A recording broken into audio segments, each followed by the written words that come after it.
আসসালামু আলাইকুম। আমি মোমেনার দিনকাল থেকে মোমেনা বলছি। আপনারা সবাই কেমন আছেন? আলহামদুলিল্লাহ আমরা সবাই ভালো আছি। আপনারা পৃথিবীর যে যে প্রান্ত থেকে আবার ভিডিওগুলি দেখতেছেন তাদেরকে জানাই অসংখ্য অসংখ্য ধন্যবাদ। আল্লাহ আপনাদের মাঝে আমাকে হাজির করছে, তার জন্য শুকরিয়া।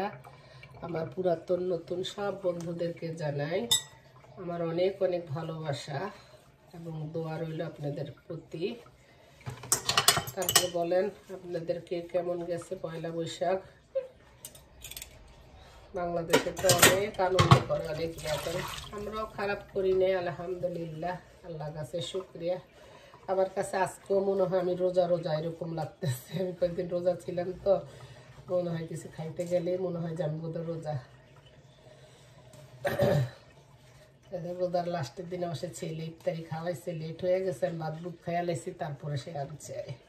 এই দেখেন এখানে আমনে করে দেখাইতেছি বাহে ফুটে খাইয়া কালকে রাত্রে সমস্ত কিছু আমাদের দেশে শিং মাছ মাগুর মাছ জিয়ে রাখে না, এই দেখেন তারা প্লেট বাসনগুলো একটু ধুইয়া রাখে নাই। বলেন কি করবো এবার, বলেন আপনারা।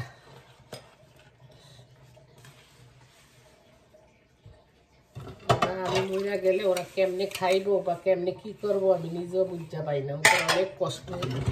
এই যেরকম জমায়েত দিব হয়তো বা বছরে একবার। আমি একবার দেশে গেছি, আইসা দেখি সিংয়ের মধ্যে আমার ছেলে যত ধরো এই মানে 1 মাস 1.5 মাস গাই ছিলাম সব থালা বাসন মানে জমা করে রাখছে। আর ওয়ান টাইমে প্লেট তো ব্যবহার করছে আর যত খানা অর্ডার করা, আমি কত কিছু রান্না করে সেগুলি ধরো না কেন, এগুলি গরম করে খাইতেও তো কষ্ট আছে বুঝছেন না, ধরেও না ইয়া করে নাই। এটা হইলো লেজির একশের বাপে কি লেজি, তার ডবল টিবল হইল লাগা হয় না। আম গাছে আম হয়, জাম গাছে জাম হয়, একটাও না। আমার যত মানে কালকে রাত্রে একটু ঘুম থেকে উঠতে মানে দেরি হয়েছে, চোখের মধ্যে ঘুম ছিল এই জন্য কোরআন পড়তে পারি নাই। আমার যত রাইট হোক যত দিন হোক আমি আগে আল্লাহর নাম পড়া কোরআন পড়া তারপর আমি নিচে নাম মানে। জামাই আবার ফোন দিতে আসছিল তো ফোন ধরতেছি না দেখিয়া কতক্ষণ বকাবকি করতে আসছিল, তো আমি তো বোকা, আমি তো কোরআন শরীফ পড়তেছি, সেই জন্য ওকে যেই ফোন দেখ ধরুক মনে শেষ হইলে তারপরে দেয়া ধরবো আরে, কারণ কথা বললে আর কাজের বরকত দেয় না আরে। প্রত্যেকটা জিনিসই যদি রুল রেগুলেশন ভাবে আপনি করেন দেখবেন সময়ের বরকত দিবে সব কিছুর আরে। যাই হোক আমি এগুলি ধুয়ে নিই।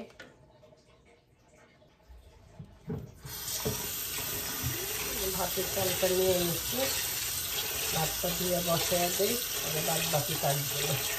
বাংলাদেশে আমাদের বাসায় বলেন গ্রাম অঞ্চলে বলেন ভাত বসায় আপনার গরম পানি আগে চুলায় বসায় তারপরে চাল ধুইয়া দিতে পারে। আমি কিন্তু একবারে এই পাতিলেই চাল ধুয়ে একবারে বসাইয়া দেব। আসলে বাংলাদেশের সিস্টেমটাই একরকম, জানি না আপনারা কীভাবে পারে। আমি ভাতের মার গাললে আপনার ওই যে ঝরাইয়া ফেলি আর ঝাঞ্ঝুরের মধ্যে নিয়ে ঝরাইয়া ফেলে আবার পাতিলে ঢাইলা ফেলি। আগে রাইস কুকারে ভাত রান্না করতাম, রাইস কুকারে ভাত হয় কি সাথে সাথে যখন খান তখন ভালো লাগে গরম গরম। এরপরে ভাতের মারটা থাকলে লাটা লাটা মানে গইঠা ভাত যে আমাকে গ্যাসের ওই গইটা ভাতের মতো লাগে আর। তো এটা জামাই খাইতে পছন্দ করে না, তারপর থেকে রাইস কুকারে রান্না করি না, রেগুলারভাবেই ধুইয়া বসাইয়া দিই আর।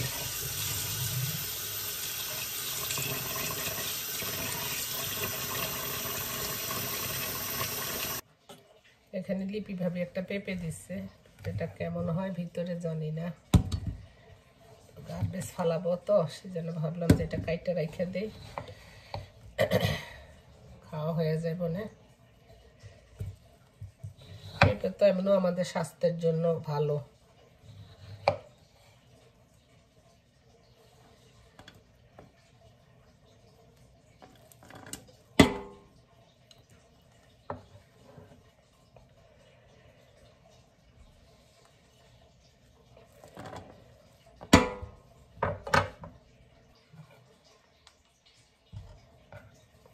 দেখে আমার মিষ্টি নিয়ে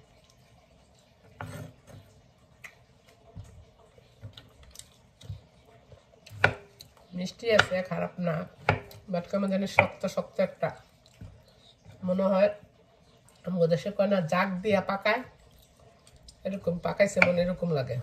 অরিজিনাল যে একটা পাকানোর যে নরম, সেটা এরকম লাগে না। কতদিন দেশের যে একদম গাছ পাক না পেঁপে খাই না, মনে হয় খুব খাইতে। যদি এটা শক্ত,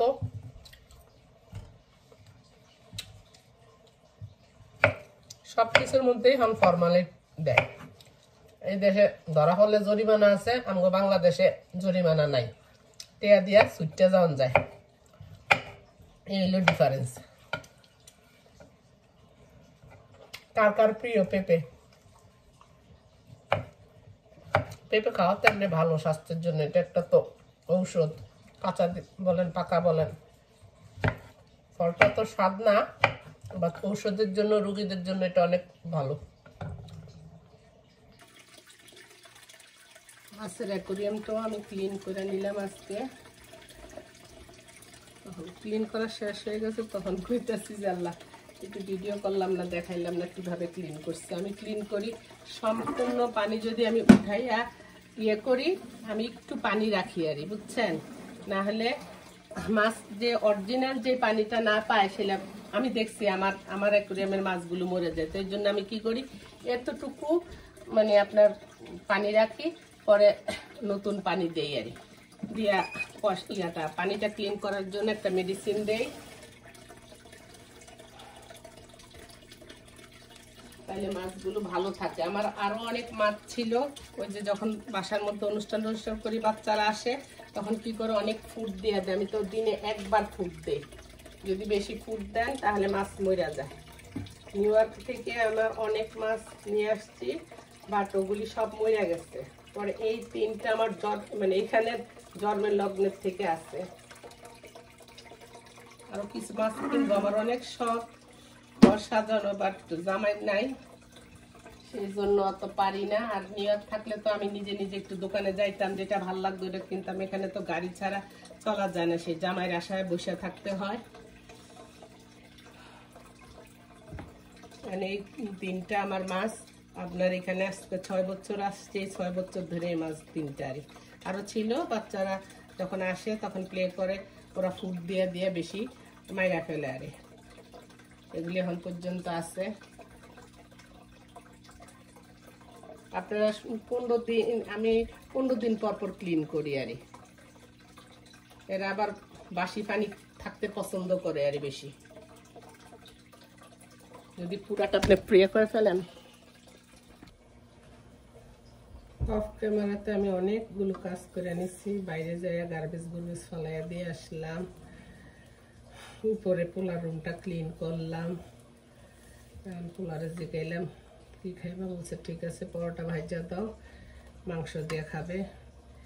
তাই আসলাম, পরোটা ভাজা দিতাম। আমি এখনো খাই নাই, খাবো, আগে ছেলে দিয়ে নেই। কাজ থাকলে একবার কাজ গুছায় গেছে খাইতে ভালো লাগে আরে। আজকের ভিডিওতে ওই দিন আমরা যে পয়লা বৈশাখে লিপি ভাবির বাসার থেকে আমরা একটা প্রোগ্রামে গেছি, এখানে একটা হিন্দু দিদি আছে জলিতা, অনেক ভালো, আমার সাথে অনেক ভালো সম্পর্ক। তো উনি বলতেছে যে আসো, নববর্ষ উপলক্ষে এখানে একটু অনুষ্ঠান হবে, তোমরা আসলে ভালো লাগবে আরে। তাই হচ্ছে একটা সময় পাইলে যাব। তারপর আমরা সবাই মিলেই গেছি। তারপর এখানে আবার কথা একটা ডান্স করছে, ওইখানে অনেক নাচ গান হয়েছে, বাট অনুষ্ঠানে সব আমি তুলে ধরতে পারি না, তার কারণ হইল কপিরাইট খাবো দেখা, সেই জন্য। তো যাই হোক আপুরা, যদি আমার ভিডিওগুলো আজকে আমি ওই ভিডিওর কিছু অংশ আমি ওইখানে আপনাদেরকে আজকে ভিডিওর সাথে অ্যাড করে দিব। যদি আমার ভিডিওগুলো আপনাদের কাছে ভালো লাগে, একটু আপনাদের মন ছুঁইতে যদি পারি, প্লিজ আমাকে লাইক করবেন, শেয়ার করবেন। আমি আরো উৎসাহ পাবো আপনাদের নতুন নতুন ভিডিও করতে।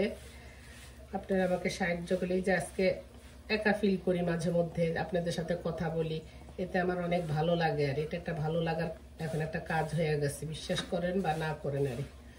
আবার অনেক সময় অনেকে মনে করতে পারে যে টাকার জন্য যদি আমি কাজই করতাম, এখানে রাইডে আছে, ডুইন্ডি আছে, ওয়ালমার্ট আছে, অ্যামাজন আছে, এখন আর ওই মানে মন মানসিকতা লাগে না রে। যতটুকু করছি আলহামদুলিল্লাহ, যা আছে শুকরিয়া। এখন একটু একটা কাজে হাত দিছি, দেখতে চাই যে আমিও পারি। আছি ইনশাল্লাহ, আই ক্যান ডু ইট। এই জন্যই আছি আপনাদের মাঝে, আল্লাহ আমাকে হাজির করছে। তো ঠিক আছে, ভালো থাকেন। ভালো লাগলে লাইক করেন, শেয়ার করেন। আর যখন ভিডিওটা দেখবেন প্লিজ লাইক দিয়ে শুরু করে। অনেক সময় ভুলে যাই যে ভালোবাসেন ঠিক, অনেক সময় খেয়াল থাকে না, তো সেই জন্য। আর টাইনা টাইনা ভিডিওগুলো দেখেন না। মাংসটা দিচ্ছি,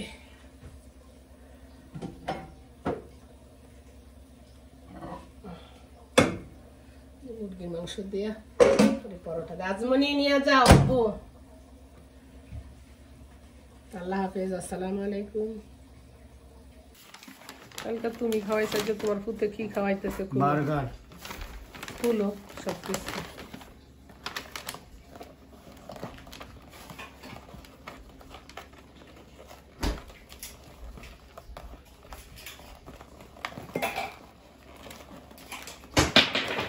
কি রে ফালাইছো তাজুমনি আপু?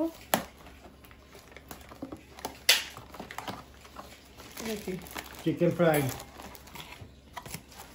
এটা খুলো, এটার ভিতরে কি? এটা হলো বার্গার। বার্গার তো লেখাই আছে। কি বার্গার আছে? খুললা এটা কি?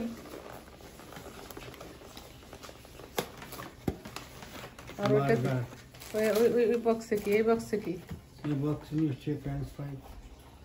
অন্য কিছু কি রে মানে এটা কি? ফ্রাইজ না, শ্রিম ফ্রাই। এটা নতুন। এটা কোন দোকান থেকে আনছে আপু? তোমার আপু যেটা থেকে আনে না, সাবের বরাত থেকে? সাবের বরাত থেকে যেটা, ওইটা?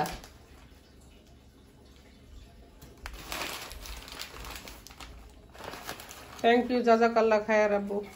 ইফতার তো করে লাইছি, তারপরও খাবো। এটা কি আনছো তোমার লেগে? ফ্রাইড রাইস, সাথে কি চিকেন ফ্রাই, এগ মেগ, রাইট? Barbecue chicken. না, আমি ওই যে বার্গার আর ইয়া খাবো। প্রথমে আমি স্টেজে ডাকবো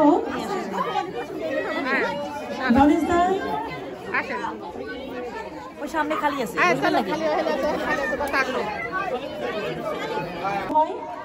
সব দাদারা খাবার পরিবেশনের জায়গায় চলে যান।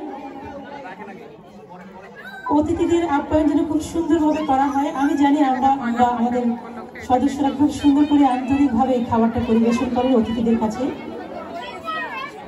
আমরা থ্যাংক ইউ দীপকাউ, থ্যাংক ইউ। অ্যান্ড দীপকাউ, you know, he is very good singer. We love his singing, so stay with us always.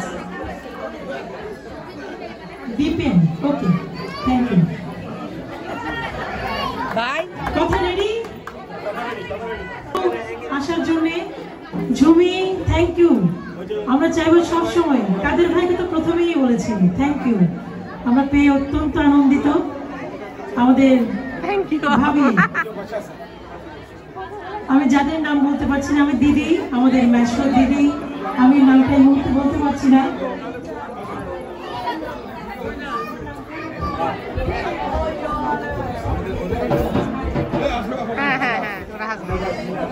Mrinal ভাই, থ্যাংক ইউ। সবসময় চাইবো আমাদের অনুষ্ঠানগুলোতে আপনারা আসবেন। বর্ষবরণ অনুষ্ঠানটা কিন্তু আমাদের জন্যই, এবং দল মত নির্বিশেষে আমরা এখানে সবাই চলে আসছি আমাদের বাংলা ভাষার টানে, দেশের টানে। আর আজকে একটা কথা না বললেই নয়, যে দেশে থেকে আমরা চিন্তা করছি যে আমাদের বাচ্চারা কি বাংলা লিখতে পারে আর বলতে পারবে কিনা, সেইখানে এত সুন্দর পারফরমেন্স। এই জন্য অন্তত পক্ষে জলিবুদ এবং স্বপন দাসকে জোরে একটা করতালি দেবেন, জোরে।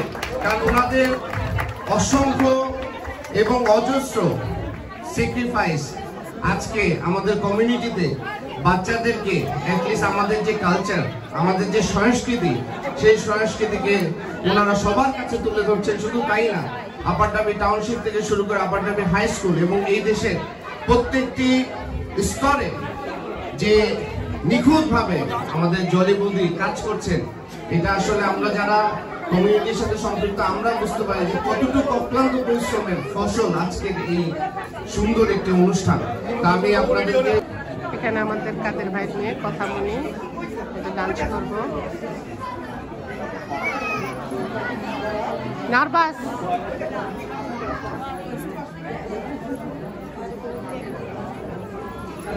সবাই খাবার গ্রহণ করুন, আমরা খাবার খেতে খেতেই আমাদের অনুষ্ঠান চলবে।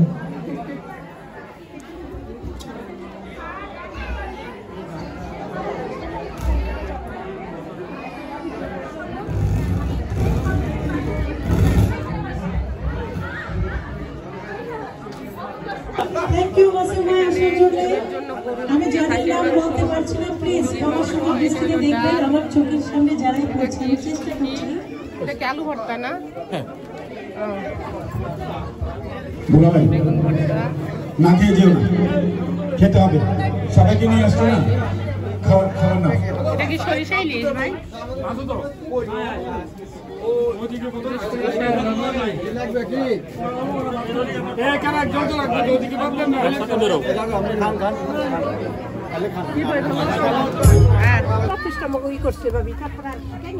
আমার ওই দিন 2-3 বার করে মেসেজ দিছে তো ভালো হয়েছে, কথা মনে রিয়াটাও ভালো হয়েছে। হ্যালো, তুমি ভয় পাও না?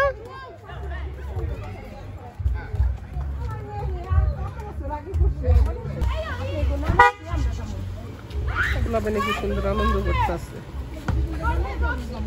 ঈদের আনন্দ, পূজার আনন্দ, নববর্ষের আনন্দ।